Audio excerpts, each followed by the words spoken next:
Nakakalungkot tong isipin mga kababayan. Sana tayo umaasa. Pero wala na rin ho ata talaga. Nantoka. Ayun na nga mga kababayan, unahin na ho natin. DOJ, naglabas na ho ng lookout bulletin doon sa mga contractor. By the way, napanood nyo ho pala yung mga aktivista na pinagbabato yung bahay ni Sara Diskaya. Anak ng toka, kung ginagaya nyo yung sa Indonesia, hindi yan ang mga pinupuntirya nila. Ang pinuntirya nila kung sino ang may kapakana, kung sino ang may pakana sa korupsyon sa kanilang bansa. Alam nyo kung sino may pakana sa korupsyon sa kanilang bansa? Yung kanilang mga congressman. Akala nyo yung mga komunistang aktivista na binabato yung gate ni Sara? Wala kwenta yan. Walang Pilipino na nasa matinong kaisipan na sasali sa mga kabalbalan nyo na yan. Kung talagang totoo yung pinaglalaban nyo, diversionary tactics yan. Sa totoo lang ho mga kababayan, hindi sila Sara Diskaya. Hindi ko sinasabing walang kasalanan yung mag-asawa na yan. Ang sinasabi ho natin dito, hindi ho sila ang most guilty dito. Tanungin natin si Bunoan at yung si Marcos Jr. Sila ho talaga kasi kahit saan ho natin pa. Ito magpakatotoo lang kasi tayo eh. Diba? Sino ba talagang most guilty dito? Lagi sinasabi, salamat kay Pangulo. Buti na lang nagsalita si Pangulo. 2024 pa lang nagsasalita na sa bayan ng Pilipino eh. Ngayon nagka-11 head, sinisisi itong mga small fish, yung mga kontraktor. Kalokohan no. Ito si Boying Remulla, pakinggan natin. Pipirmahan ko na mami. So lahat yun, sir, pasok sa info. Oo. Kalungkot. Sir, bakit po importante? 26 yata sila. 26 yata. Sir, bakit po importante din sa inyo na mabigyan sila ng info sa investigasyon ito? Kasi ang tendency ng tao tumakas talaga. At the earliest opportunity, tatakas yan. Nako! Ang tendency ng tao talaga tatakas yan eh. Pagka nagka-oportunidad, talagang tatakas yan eh.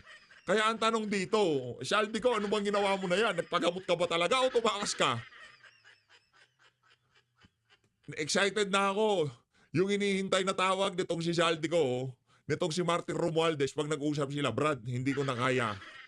Wala na talaga ako magagawa dito. Pagka umabot na dun sa sukdulan, talagang nagkalaglagan na. Ano yan? Garma 2.0 para hindi na makapagsalita sa mga hirit? Nagpunta na ng Amerika? Ng Petrang Garmata. Ano yan? All of them are DPWH employees. And kaya, sir, kontratista. Kontratista ba meron? Saka may kontratista.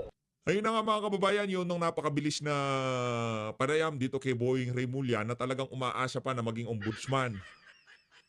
Anak ng toka, wag na ho kayong umasa.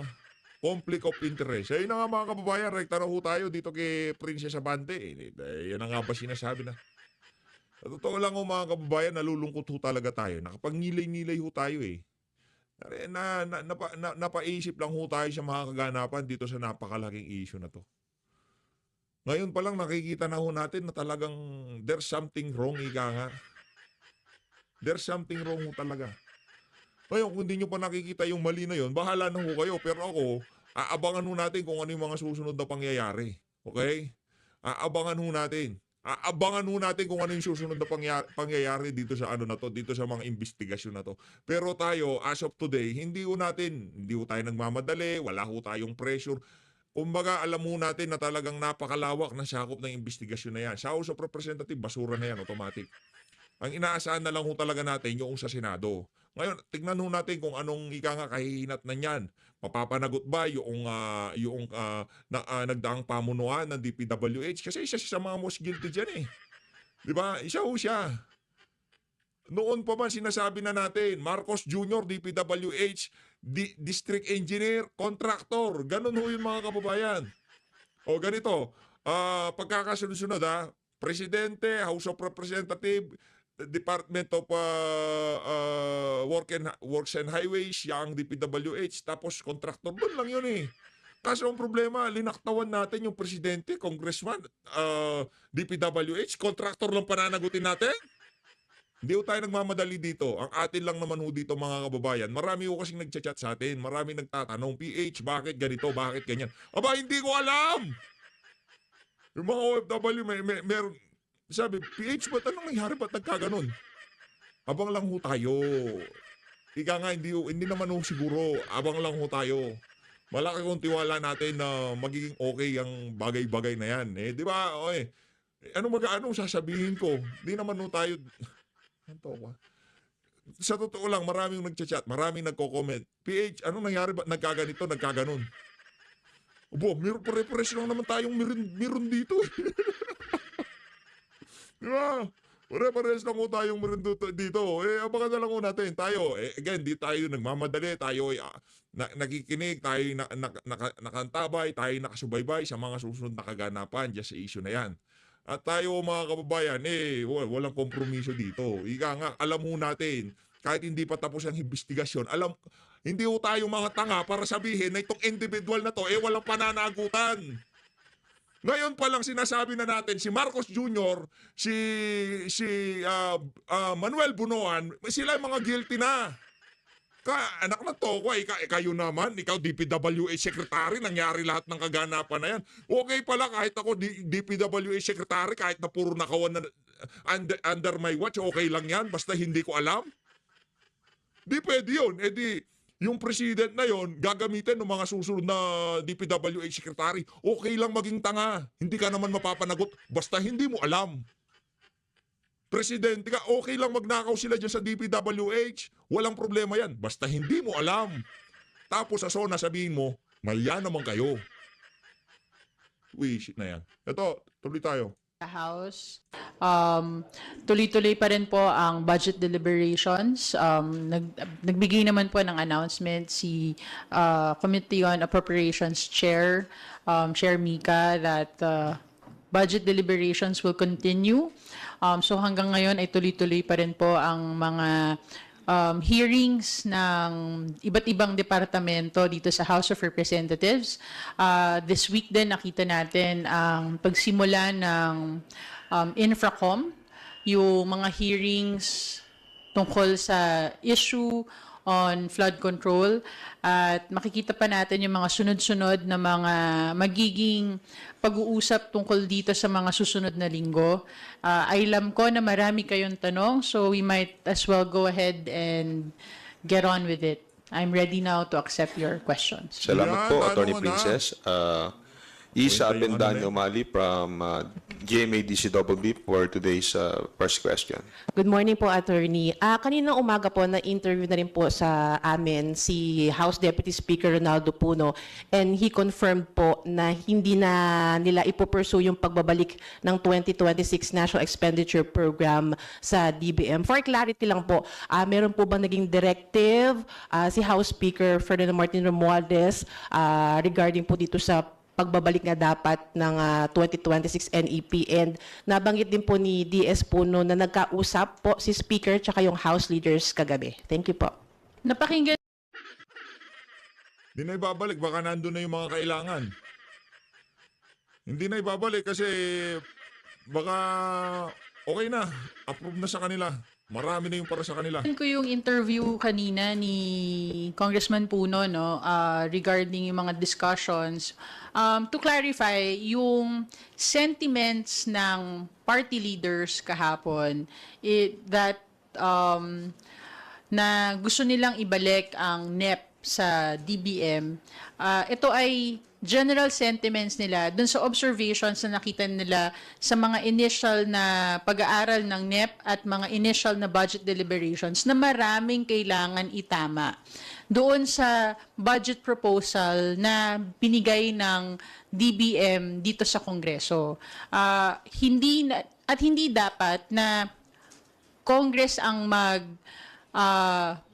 tama nito, lalong-lalo na sa observations na nakita natin sa mga House members katulad ni Congressman Puno. I think si Congressman Teodoro nagsalita din tungkol sa mga budget items ng mga projects na purportedly tapos na ay nalalagay pa rin, mga budget items na pare-pareho ang amount. Itong mga Concern na kayo ngayon, ha? mga budget proposals na ito ay hindi dapat para Kongreso ang magtama, kundi nakikita nila na pagkakamali ng DBM sa pinasang budget proposal. And to clarify, hindi lang to tungkol sa budget ng DPWH, although nagkaroon ng clarification si Congressman Puno na mas marami ang mga nakita nila sa DPWH. But they also mentioned other departments as well.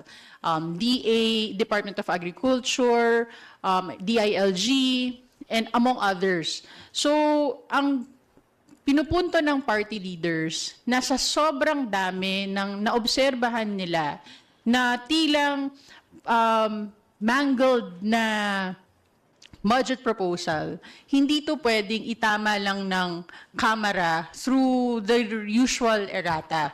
Na mamaya sasabihin, ito na naman ay mga insertions ng mga miyembro ng Kamara.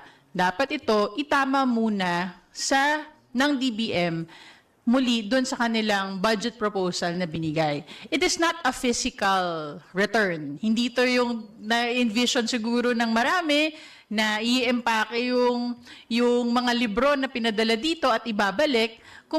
Pero ito yung panawagan ng party leaders sa DBM to review, to revisit, and to correct yung budget proposal. Now, I've seen the interviews of other party leaders and sabi nga nila na kung hindi man yung aktual na pagbabalik, ibig sabihin, dito sa House, magiging masinsin ang kanilang pag-deliberate ng bawat budget ng departamento para masiguro na ang corrections na kailangan na gawin ng departamento ay manggaling sa kanila. I-acknowledge nila ang mga maling items na nilagay nila para i-correct ng Kamara. Follow up na lang din po, meron po bang particular na, yung mababanggit niyo po sa amin na particular na nasabi ni Speaker doon po sa mga House leaders nung nagkausap po sila kagabi? I wasn't in that meeting, so wala akong mababanggit na specific. Sabi nga na narinig ko nga yung interview ni Congressman Puno kanina na as leader of the House, nagiging trabaho naman talaga ni Speaker is to consult and give directions. Again, so I think yan naman yung mga napag-usapan nila and how they would be able to continue. You have to remember, si Presidente na mismo ang nagsabi na may mga observations din siya na nakita doon sa budget. At itong sentiments ng party leaders ay consistent din doon sa direktiba ni Presidente na siguraduhin na ang budget na ilalabas ng Kamara ay transparent at tutugon sa mga pangangailangan ng mamamayan. This is not a simple matter for the House. Simple lang. Nanganto ko. This is not simple matter. Simple lang. Tanggalin nyo lang yung... Hindi nyo kaya. Hindi nyo kaya. Yung ika nga, kalibugan sa pera dyan sa House of Representatives, sobrang tindi. Hindi nyo kaya. Hindi kaya ng mga congressman yan. Gagawa kayo ng paraan para makapagnakaw. Yun ang sigurado ko dito sa PH Update. Wala akong pag-asa. Ako na nagsasabi sa inyo mga kababayan, para sa mga kababayan nating OFW, huwag na po kayong umasa. Tayo dito sa PH Update, yung dati medyo okay pa eh. Yung tipong, okay, sige. Siguro sa 2028, tingnan natin. Pero dito, nanto ka. Kakalungkot lang ho mga kababayan. Sobrang nalulungkot lang tayo sa mga nangyayari ngayon. Sa totoo lang. Sana. Ako, ano pa naman eh. Pinipilit ho nating maniwala. Dahil kahit pa paano, meron pang matitino talaga dyan sa Senado. Sana yung mga alam nating matitino dyan, sa susunod na panahon, eh, makikita ho natin yung... Nakita naman natin eh. Gusto pa natin mas makita mas This is a serious task. This is a mandate given to the House of Representatives by the Constitution to review and to approve the budget of the government.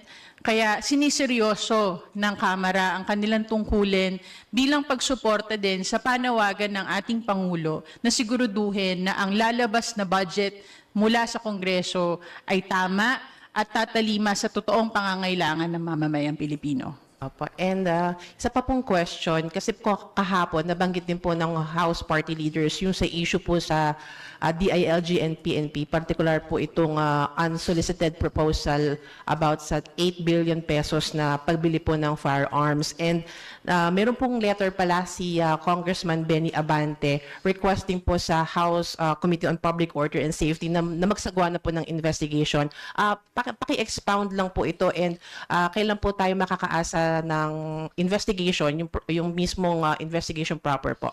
Well, I think this was sent out today, no, na mayroong letter as member of the Committee on Public Order and Safety, si Congressman Abante, addressed to Congressman Roland Valeriano, na magkaroon ng sariling investigation ang committee regarding dun sa if I can read it, to initiate a formal investigation on the attempted insertion of 8 billion pesos in the PNP budget for 2026 for the purchase of guns and ammunitions in violation of the procurement law and RA number 6975 as amended by RA number 8551. Binanggit din to ni Congressman Valeriano kahapon na as chairman that he will initiate an investigation.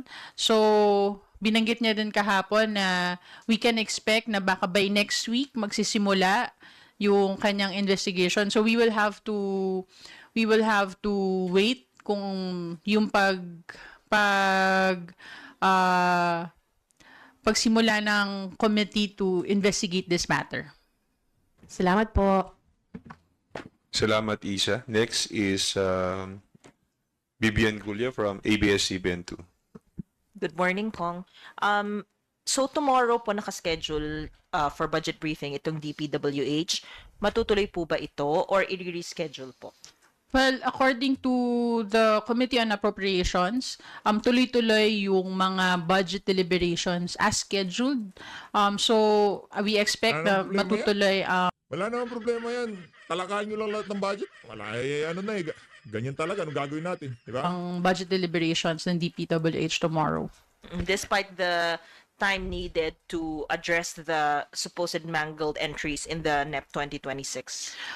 Sa ngayon, yun ang nakikita natin. Magtutuloy-tuloy, magkakaroon definitely ng pagtatanong. It's really up to the House members and sa magiging deliberation nila kung paano yung i-address yung mga concerns ng members doon sa mga entries doon sa kanilang budget.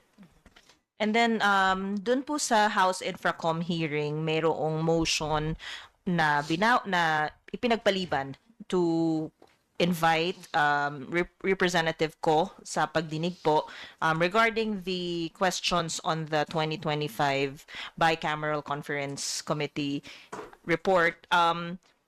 Pero hindi po kasi sumasagot si Representative Ko, and mayroong mga reports na hindi po siya. He was absent with notice twice, absent without notice thrice, and excused 7 times po sa session. Meron po ba siyang nasa loob, nandito pa po ba siya sa bansa, lumabas po ng bansa? Meron po ba siyang travel clearance? Can you give us an idea lang po? I made an initial inquiry sa Office of the Secretary General. Sa alam ko, he's currently out of the country. I understand he is nasa United States siya for medical treatment yun with naman pala. appropriate travel documents. Kung ano yung mga travel documents na yon, wala pa akong copy. So I still have to coordinate further with the Office of the Secretary General. Ano po yung period ng kanyang travel clearance from the House? Kailan po umalis? Kailan Wala po pa akong expected wala pa ako nung mga details tungkol dyan. I have to coordinate with them further to be able to get more information, and once I have that, I will of course share it with all of you. Thank you po. Yun ang malinaw ngayong oras na to, na itong si Congressman Zaldico wala na sa Pilipinas. Ano ba sakit niya? Di ko alam. Sakit sa ulo? Namiss niya si Garma? Pinisyalan niya si Garma? Sakit sa sa bulsa, ganon. Sobrang bigat ng bulsa, sakit sa baywang dahil hindi na mahawakan ng yung niya, sobrang higpit na ng sinturon niya sa sobrang bigat ng pantalon niya. Ano ba sakit niya? Nagtatanong ang sambayan ng Pilipino, pag nagsabi kayo na nakalabas na ng bansa, si BP kasi sa travel documents alam mo na palang nasa Amerika. Kung alam mo, nakita mo dokumento nasa Amerika, merong karampatang rason kung bakit siya nandoon. Si BP Sara, pag lumabas ng bansa, nagpunta ng The Great Netherlands, pupunta niya yung kanyang ama. Pupunta niya si dating Pangulong Rodrigo Duterte. Pagka nagpunta siya ng Korea, nandun sa clearance niya na bibisitahin niya yung ating mga OFW at isa yun sa mga mandato ng Vice President, di ba? O pasyalan niya yung mga OFW. Dahil di nga naman yung mga OFW natin pag nakita na itong si Marcos Jr. nasusuka eh. Kaya si VP nagagawa ng trabaho na yun kahit papaano palakasin ang loob ng ating mga kababayang OFW na nasa ibahin dagat. Ngayon itong si Zaldico, anong ginagawa niya sa Amerika? Anong sakit ni Zaldico? Anong pinapagamot niya doon? Thank you, BBN. Haji Camino from Brigada News is next. Good morning po, Atty. Follow up lang po sa question ni Vivian. Kasi si Congressman Toby Tiangco, I think, may statement na parang ang sinasabi po niya or ang claim po niya ay, is the House leadership protecting Congressman Zaldico? May we know your thoughts on his statement regarding Representative Ko? Well, wala namang ganong klaseng na galing sa House leadership, no? Ang tungkol dun sa hindi pag-imbita doon sa Infracom, na-clarify din naman siya ni Chairman Terry Ridon na kaya hindi iimbitahan because for that specific purpose that they want to invite Congressman Zaldico and including, I understand, Senator Grace po, 'di ba? Because hindi siya kasama sa scope ng investigation ng Infracom. It was not relevant for the scope ng pag-uusapan ng Infracom. But it may be relevant in other venues, in other committees. So, ang gustong tutukan ng Infracom, yung mga allegations ng mga anomalya sa flood control projects. At nakita natin, nag-setting na ng direction ang Infracom kung ano yung mga initial na tututukan nila. They wanted to prioritize the flood control projects that were tagged by the President himself as ghost projects. They started now with Bulacan. Yun yung una din naman na na-identify ni Presidente. So they are discussing that now. And I think for the next hearing, yun pa rin na mapag-uusapan. So kung ang pag-uusapan ay yung anomalya sa flood control, hindi nararapat pa si Congressman Zaldico na masama doon sa pag-uusap na yon. Pag mapag-uusapan yung mga insertions, doon siguro magiging relevant yung presence ni Congressman Zaldico. Yun ang problema. O ibig sabihin, hindi magiging relevance yung presence nitong si Congressman Zaldico kasi di naman tayo aabot dun sa punto na yun eh. Gusto lang talagang gilitan ng mga congressman ibig sabihin, gusto lang talagang itutukan o pagtuunan ng pansin itong mga congressman na to, yung 15 kontraktor na nabanggit nitong si Marcos Jr. Yun lang, wala na. Di ba? Yun lang ho. Ibig sabihin, hindi siya magiging relevant sa usapan. Kaya, pahinga ka na lang dyan sa Kong Saldi. ang explanation ni Chairman Terry Ridon. So, ibig sabihin po, ma'am, parang nananatili naman yung posisyon ng leadership, nananatili ang posisyon ng Infracom na wala po silang, sabi nga, sasantuhin. Yes. Resource person man po ito or any member of the House. Nakita naman din natin yan, remember, napasa din naman yung motion doon sa committee sa Infracom na yung request na mga members na magkakaroon ng tama ba yung isang motion na na-pass nila na for those members who would have some conflict for disclosure. So makikita naman natin na the Infracom is committed to make sure that yung mga dapat na mapasagot sa anomalya ng flood control projects ay talagang isisiwalat at maa-address ng investigation na ito. Pero syempre, may proseso, meron lang ding dapat saklawan ayon sa mandato ng committee. Yun naman din yung uunahin din ng Infracom. Ma'am, I mean, we're still a few weeks pa naman from September 16, no? Yung target po nila doon sa mga budget briefings. But nagpe-prepare po ba as early as now yung House kung sakasakali na, kasi may mga nagsabi naman na they're very much willing to work overtime. May mga nagsasabi pa nga na they're willing to set aside muna yung session break sa October kung sakasakali lang po na hindi po talaga umabot dahil sa dami ng mga observations po nila sa 2026 National Expenditure Program. Wala akong information tungkol dyan, but hindi naman to kung sakasakali magiging unang beses na ang Kongreso ay mag-work overtime. Nakita naman natin yan kahit sa 19th Congress, hearings would run until early mornings, diba? Just to make sure na magawa yung mga trabaho. So the House is always ready for any eventuality that yung work needed to make sure that we get our job done. Panghuli na lang po, Attorney. Ano po yung pananaw ng House leadership, kasi nabanggit niyo po kanina yung sentiments naman po in general, no, ng party leaders tungkol nga po sa kanilang mga observations, and in fact yesterday nabanggit din po nila na kaya din po nila gustong ipabalik yung NEP parang dahil pinalalabas or lumalabas na yung ang lagi na lang pong sinisisi sa mga insertions or sa pag may nasisilip po sa budget ay House of Representatives. So, ano po yung, kumbaga, statement ng House dito pagdating sa, of course, protecting the interest?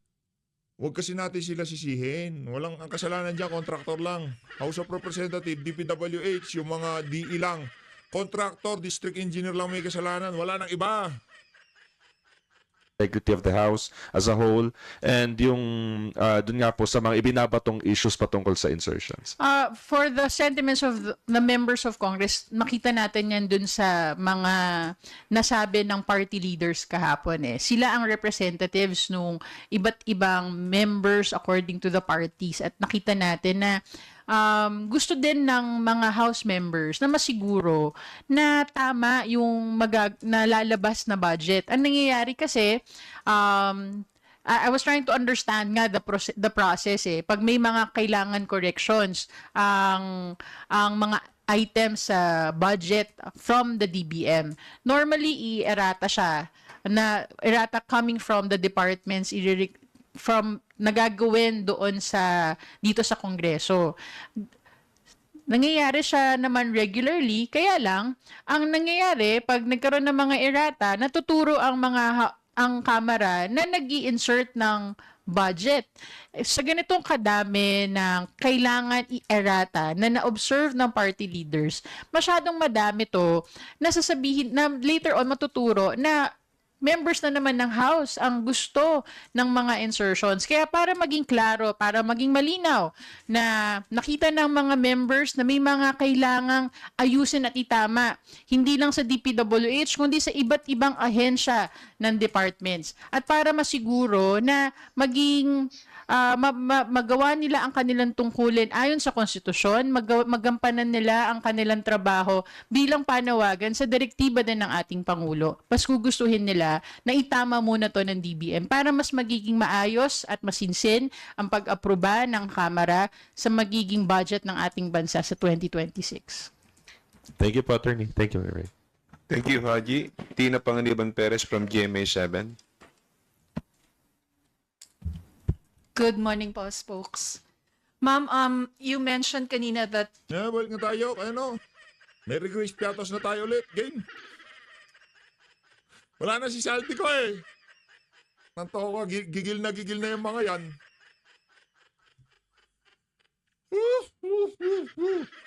Gigil na yung mga yan. Anak ng toko, ba't di pa natin napapasa kay Sara Duterte?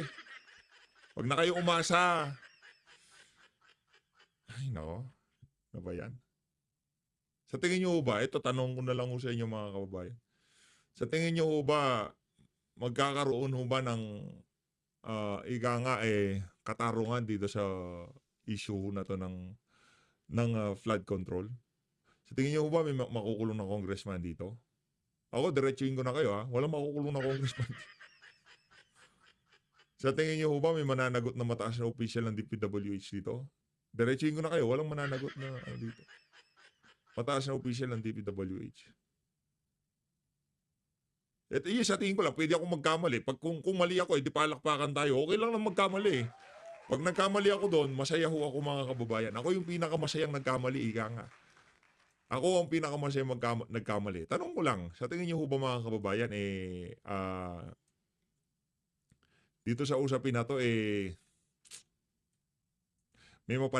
merong congressman na makukulong, merong congressman na mananagot, meron ho ba? Sa tingin niyo lang, kumbaga, tanong lang. Kasi kung tayo tatanungin, feeling ko, sa tingin ko mga kababayan, malabo eh. Kasi kung talagang pupunta tayo dito sa budget season ngayon, kasi yung sa mga kontraktor, pwedeng, okay, mamaya na lang natin pag-usapan yung kontraktor. Okay, mga magnanakaw yung mga yan. Ngayon gumagawa tayo ng budget. Sige na nga, unahin na kaya natin yung budget, paano tayo naiisahan itong mga magnanakaw ng congressman na to. Hindi kaya pwedeng ganun muna. Ito pwede naman ho akong mali. Ito kumbaga, tanong ko lang naman sa mga kasama natin dito sa PH Update. Kasi magagaling yung mga kasama natin dito minsan yung mga sinasabi ko nanggagaling din naman sa kanila. Karamihan ng mga punto de vista ko galing naman sa inyo yan, di naman ho galing sa akin. 'Di ba? Sa tingin niyo ho mga kababayan, meron ho bang mapananagot na mga matataas na opisyal dito sa issue na to? Comment nyo ho dyan sa baba. Ay tayo naiintriga kung anong mangyayari sa susunod na kaganapan. Budget season tayo, binabalangkas natin ng 2026. Maraming kalokohan na nangyari doon sa 2025 budget. Bakit? Bago natin pag-usapan, okay, meron tayong problema sa flood control. Para mawala na yung problema sa pagbalangkas natin sa 2025 budget. Di pa pwedeng patago muna natin lahat ng trumabaho sa 2025 budget para marinig natin yung inputs nila, kung paano nila inayos yung mga insertion, yung mga errata, yung mga para magkaalaman tayo. Ngayon kung rekta tayo sa mga kontraktor, ewan ko lang, ako hindi ko sinasabing off the hook yung mga kontraktor dito. Ang sinasabi natin dito, kung tatrabahuin natin ito, malinis dapat. Wala tayong sisinuhin. Tama yung si Congressman Toby Chanco, kung tayo tatrabaho dito, wala tayong sisinuhin. Lahat dapat sasagasaan natin. Kahit na sino. Di ba Congressman Toby Chanco, kahit presidente? You were not privy sa conversation ni Speaker with Secretary Pangandaman. But would you know how the party leaders were appeased? Did the Speaker talk to them? Anong sinabi niya? Because, sorry po. Kasi sabi po ni Representative Alvarez kanina, na gusto pa rin sana nila ibalik yung budget, ayaw pa nila matuloy to. But since nag-usap nga raw si Speaker at saka si DBM Sec, hinayaan na lang nila. Unfortunately, I have no information on that. I just saw also the interviews of some of the party leaders this morning.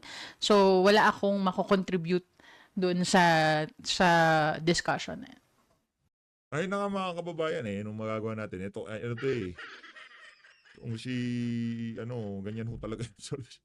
Wala lang, kumbaga nakaka-drain lang ng energy na isipin natin na may pag-asa pa kaya tayo dito sa bansang Pilipinas. Ganito na lang ho ba talaga lagi ng ganito? Lulungkot lang ho tayo kasi marami rin naman nagchat-chat sa atin ng mga kasama natin dito sa PH Update. Tinatanong nila, PH, ano nangyari? Ba't ganyan? Ba't ganito? Anong gagawa ko? Pare-pares lang naman ho tayong nanunood. Magagawa natin. Hindi naman ho natin mai-impluwensyahan ng mga susunod na kaganapan. Diba? Kung ano na lang yung narrative kasi sa radio, television, kontratista lang ang problema, yung mga kontraktor lang.